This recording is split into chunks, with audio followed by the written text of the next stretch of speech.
Dear friends, welcome to our channel English Master the Advent Classes. Speak English in 100 days. Today it is 11th day. दोस्तों अपना channel English master the advent classes में आपका स्वागत है। 100 दिन में अंग्रेजी बोलो अभियान में आज 11th डे है। अभी हम सीख रहे हैं कुछ अति महत्वपूर्ण प्रीपोजिशन का उपयोग।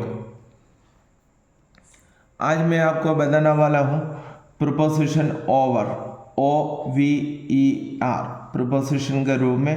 इसका अर्थ ये होगा कभी तो पर, कभी तो ऊपर, कभी तो के ऊपर, कभी तो से अधिक आदि इसका मीनिंग होता है। पहले ही मैंने आपको बताए थे कि प्रीपोजिशन का उपयोग के लिए कुछ लिखित रूल्स नहीं है। अपन प्रीपोजिशन जितना ज़्यादा यूज़ करेंगे तो हमें उतना समझ में आएंगे। दोस्तों अभी तक आप चैनल सब्सक्राइब नहीं किया हो तो वो सब्सक्राइब करके अपना दोस्तों को शेयर करके उनको बताइए कि अंग्रेजी सीखने के लिए यूट्यूब पर सबसे बेस्ट चैनल है English master the advent classes. Subscribe करके शेयर करके लाइक भी करें और कमेंट में आप मुझे बताएं कि आपको प्रीपोजिशन का उपयोग के साथ हमारा वोकैबुलरी भी हर दिन चलते हैं, आपको समझ में आते हैं या नहीं। लेट्स स्टार्ट यानी चलो हम शुरू करते हैं। ओवर द टेबल यानी मेज के ऊपर, यानी टेबल के ऊपर। यानी ओवर का मीनिंग ऊपर इसलिए आया है कि टेबल का ऊपर यानी कुछ वस्तु है टेबल पर टच नहीं होता है परंतु इसका ऊपर से होता है। हम बोल सकते हैं टेबल का ऊपर एक पंखा है, ये पंखा तो है टेबल पर टच नहीं होता है, ऊपर रूफ पर लगे हुए होते हैं। इस प्रकार हम इसका मीनिंग ऑन ऊपर बोलते हैं, उस प्रकार आप नहीं समझना। देखो अगला है ओवर द ब्रिज। ब्रिज यानी पुलिया, पुल हम बोलते हैं ना, पुल। अब इसमें वोकैबुलरी का भी क्लासेस है, आप साथ में लिखना भी है और याद भी करना है। देखो ओवर द ब्रिज यानी पुल के ऊपर। ओवर द रिवर नदी के ऊपर, यानी नदी में टच नहीं होते हैं, नदी के ऊपर। हम बोल सकते हैं नदी के ऊपर एक पुल है, there is a bridge over the river, ऐसा हम बोलते हैं। इसलिए थोड़ा ज़्यादा हम ध्यान रखकर यह सब सीखेंगे तो आपको ऐसा लगेगा आने वाला क्लासों में और समय पर अंग्रेजी बहुत ही एक आसान विषय है, बोलने के लिए भी व पढ़ने के लिए भी। ओवर द माउंटेन, माउंटेन यानी पहाड़ होते हैं। ओवर द माउंटेन यानी पहाड़ के ऊपर। ओवर द वॉल, वॉल यानी दीवार, दीवार के ऊपर, यानी दीवार के ऊपर यानी दीवार में टच नहीं होता है। उदाहरण के लिए एक सेंटेंस में आपको बता दूंगा, ही जंप्ड ओवर द वॉल, उसने दीवार का ऊपर से कूदा। यानी कूदने का समय दीवार पर टच नहीं होता है और ऊपर से होता है, उस अनुसार अपना ऊपर या ओवर का मीनिंग हमें लेना है। अगला है over his head. Over his head, इसमें ओवर का मीनिंग यह है कि अपना सिर पर कुछ ढकना यानी कवर करना, उस हिसाब से। यानी ओवर हिज हेड यानी उसके सिर पर। देखो ओवर द बेड, बेड यानी बिस्तर होता है, बिस्तर पर, यानी हम बोलते हैं बिस्तर का ऊपर एक कंबल है तो अपन इसका मीनिंग बिस्तर पर ले सकते हैं। ओवर द बॉडी, यानी शरीर पर। देखो इसमें है थोड़ा महत्वपूर्ण है, अपना डेली लाइफ में, सब तो डेली लाइफ में अपना काम आता है, परंतु ये देखिए आप, ओवर 100 स्टूडेंट्स, ओवर 100 स्टूडेंट्स, 100 से अधिक छात्र, यानी इसमें मीनिंग है से अधिक, से अधिक। ओवर 100 स्टूडेंट्स यानी 100 से अधिक छात्र।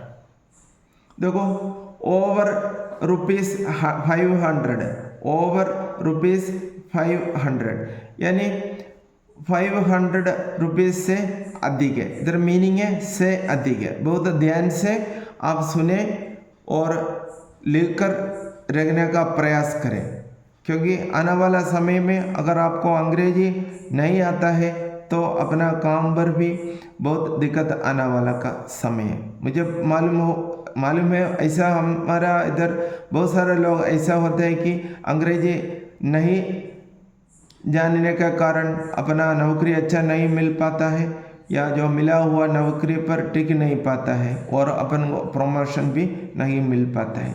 अगर आगे आप पढ़कर इंजीनियर, डॉक्टर, सीए, एक अच्छा अध्यापक आदि बनना चाहता है तो अपना चैनल को ज़रूर सब्सक्राइब करके पूरा वीडियो स्किप नहीं करें और पूरा देखने का प्रयास करें।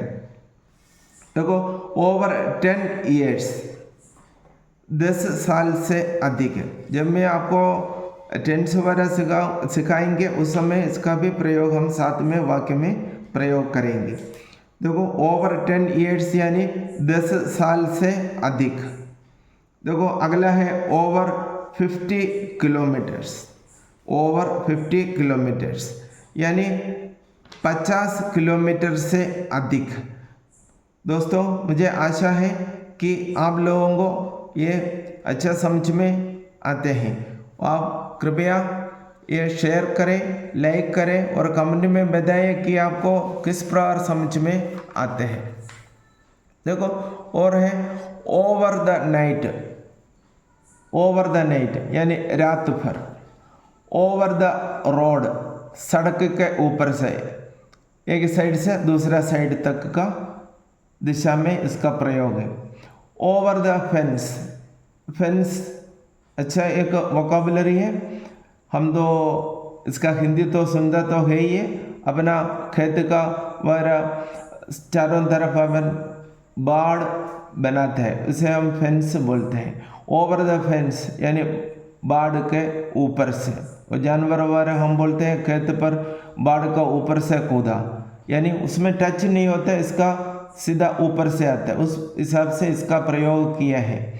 देखो over the sea, over the sea, sea यानी समुद्र होते हैं। वोकैबुलरी भी आप साथ साथ याद करने का प्रयास करें ताकि आगे आकर आपको अंग्रेजी सीखने में आसानी रहेगा। देखो सी यानी समुद्र, समुद्र के ऊपर से। एरोप्लेन फ्लाइज ओवर द सी, समुद्र के ऊपर से विमान उड़ता है। देखो over the field, over the field, field का अलग अलग मीनिंग है। इधर तो मैदान का मीनिंग लिया है और फील्ड को हम खेत भी कहते हैं। ओवर द फील्ड, इधर मैदान का यूज़ किया है, मैदान के ऊपर से। देखो कुछ और कॉमन प्रयोग है, बहुत ध्यान से आप इसको सीखना है। All over the world, all over the world यानी पूरी दुनिया में। ऑल ओवर इंडिया, पूरे भारत में।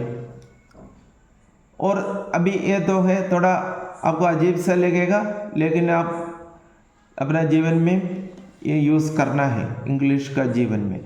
टॉक ओवर, चर्चा करना, डिस्कस भी बोलते चर्चा करने को। ये ओवर जोड़कर मैंने एक फ्रेज बनाया है, टॉक ओवर, चर्चा करना। ऐसा तो चर्चा किया, हम ऐसे बोलेंगे टॉक्ड ओवर, ठीक है, चर्चा करना। और इसमें है थिंक ओवर, थिंक यानी सोचना होता है, ये स्पेशल प्रयोग है इतना। थिंक ओवर यानी अच्छी तरह सोच लेना। हम बोलते हैं ना please think over the matter, यानी इस बात के बारे में अच्छी तरह सोच लेना। बहुत ही काम आने वाला वीडियो से पूरा।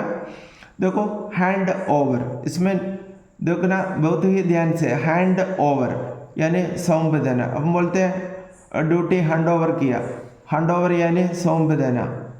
देखिए over the phone, over the phone यानी फ़ोन पर हम बात करते हैं कि टॉक्ड ओवर द फोन, यानी अपना फ़ोन पर बात करने को बोलते हैं। ओवर द फोन यानी फ़ोन पर। ओवर द कंट्री पूरा देश में, इसका प्रयोग जितना अपन अपना जीवन में करेंगे तो उतना हमारा समझ में आएंगे। Over and over bar bar, over and over bar bar, again and again भी बोलते हैं, ओवर एंड ओवर बार बार। देखिए ओवर द टीम, खिलाड़ियों का समूह, टीम। ओवर द टीम यानी टीम पर। दोस्तों अपना वीडियो पूरा देखने का प्रयास करें, बीच में स्किप ना करें, और आपको समझ में आता है तो ज़रूर सब्सक्राइब करें, लाइक करें और शेयर करें। कमेंट में बताएं कि आपको किस प्रकार समझ में आता है, और आने वाला वीडियोस के लिए इंतज़ार करें। Thanks for watching.